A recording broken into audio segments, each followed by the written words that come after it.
Covert racism is, for me, as much as we have a definition of it, covert racism, it's a racism that is not yet defined. People are not aware of it because we do it unknowingly, in passing, just a comment because it's norm. The racism that's undercover, that's not really seen, like hidden racism. And I think I am not that aware of it, but I know it exists. We are in a thoroughly racialized society. We are erased people, meaning we suffer from straight out, not even amnesia. It exists everywhere we go.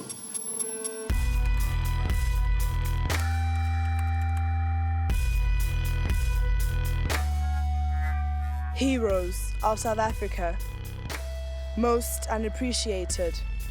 Their works, nothing to account for.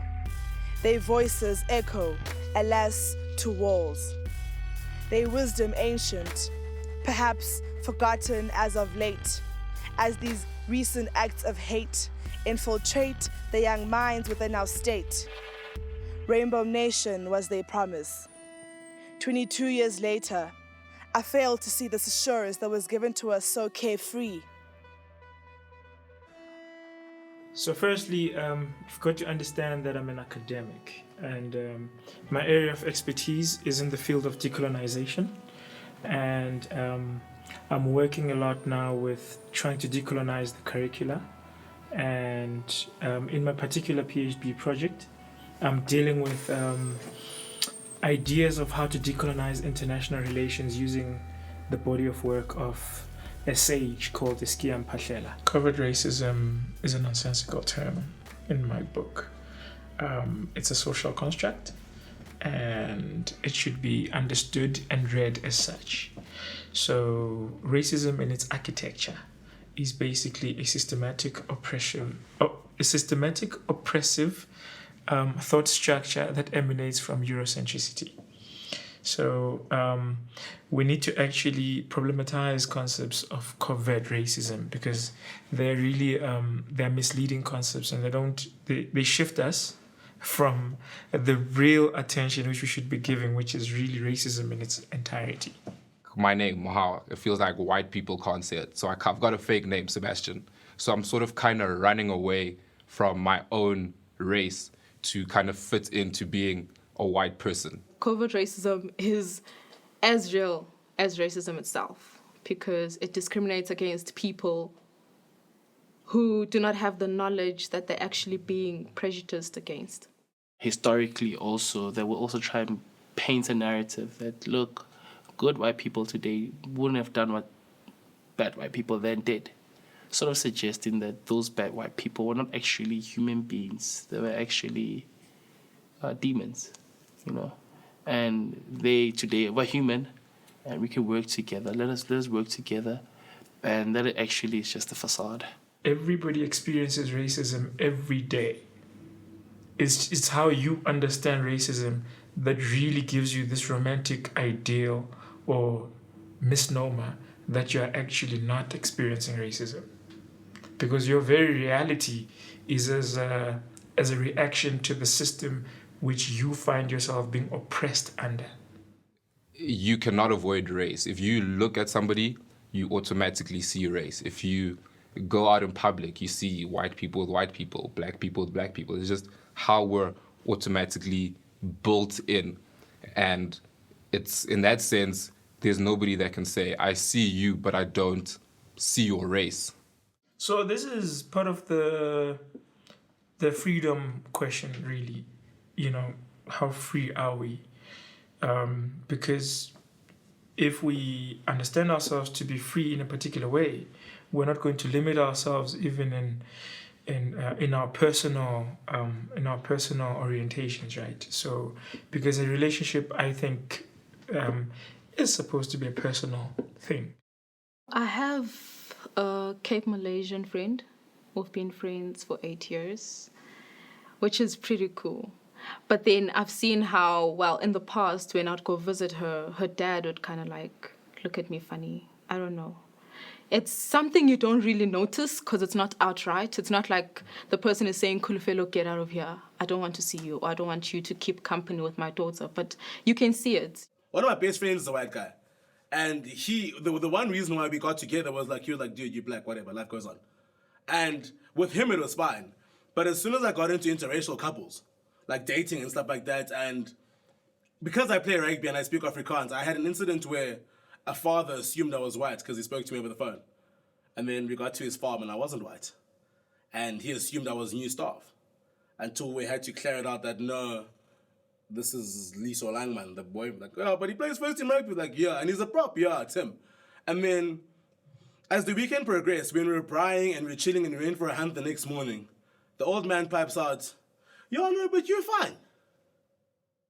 Let's say if you go out to restaurants, then you have to eat a certain way because the norm is black people don't know how to eat properly, or black people don't know how to use a fork and knife, or black people are noisy, or black people are messy. So now you have to kind of like, prep yourself up and create some attitude to fit in and look like I am just like you. It's just that I am black.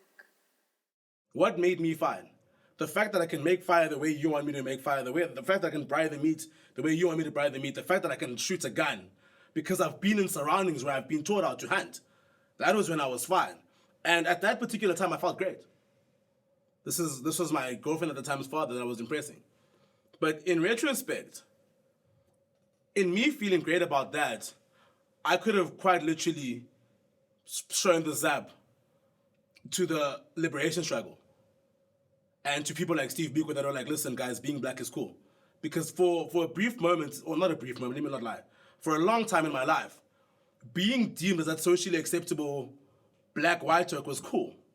The guy that can come into a socky party and just blend in, and that was cool. Until I realized that none of that was actually my black self. Because if I can't discuss eating ulusu, which I enjoy, in that kind of party because it's disgusting, to who? And I just got tired, in growing up, I got tired of having to conform to what I'm not to satisfy a group of people that don't give a shit about me. Man, Henry Clark Jr. says it, There shall be no revolution between the legs of white women. We can never ever get this revolution happening. If we are to build and genuinely achieve revolution, we have to keep it at home. So we need to strengthen the black family by keeping it within our racial line. There's this thing that goes on, or this norm, or this idea that people have that a black person is never capable or is not capable of socializing with other ethnic groups because of the way they speak and because they do not understand. It's as though when people look at you, you're stupid, at first hand. So when you approach them, they expect you to say, hello, my name is Kulufelo, and have this hard accent. And people are shocked when you can actually speak without any interruptions or, without being uncomfortable. And I have actually had to compromise myself when I'm around other ethnic groups because I try to speak in a sense where they do not feel uncomfortable speaking to me. They do not feel like they have to downplay their intelligence or they have to speak to me as if I'm a dumb person simply because I'm black. And I've had lecturers and coordinators come up to me and say, you actually speak very well for a black person. Why does it have to be that? Because I'm a black person, I'm expected to speak in a different way. So I have found myself compromising who I am. Look at the guys that are making it in the rugby world right now. In the whole country. The guy that's coaching Pika right now, he's black, doesn't speak Vernac.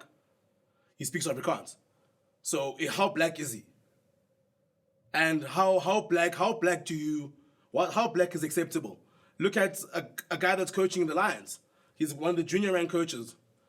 If you addressed a black coach as a black kid, our coach, good take what, we only speak English here, this, that, the next thing.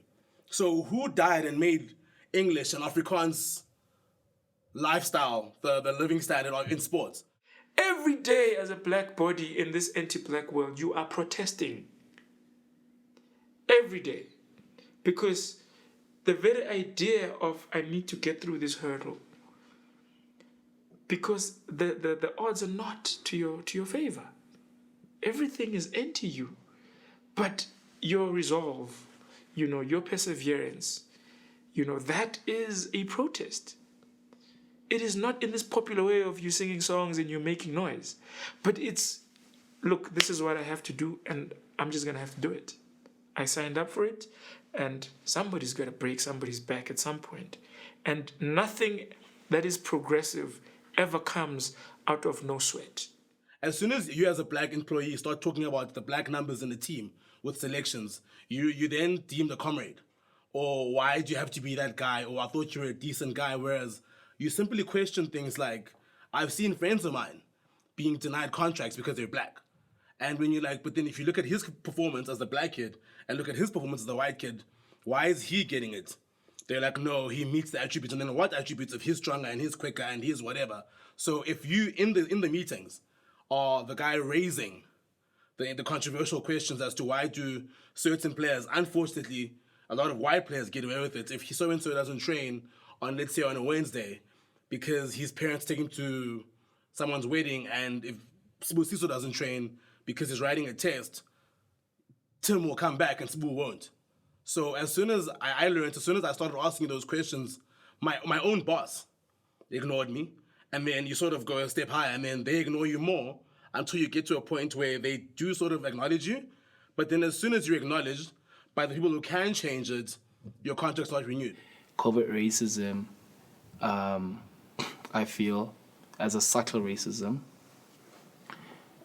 manifests when because it has been so normalized, legitimized by the way things have been going on thus far in society, it's very hard to pick it up. And every time you point out an insidious situation and call it racist,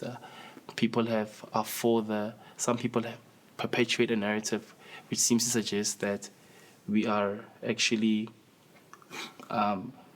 promoting racism when we actually call out things to be racist, when actually by not talking about it, we're allowing it to settle in within us.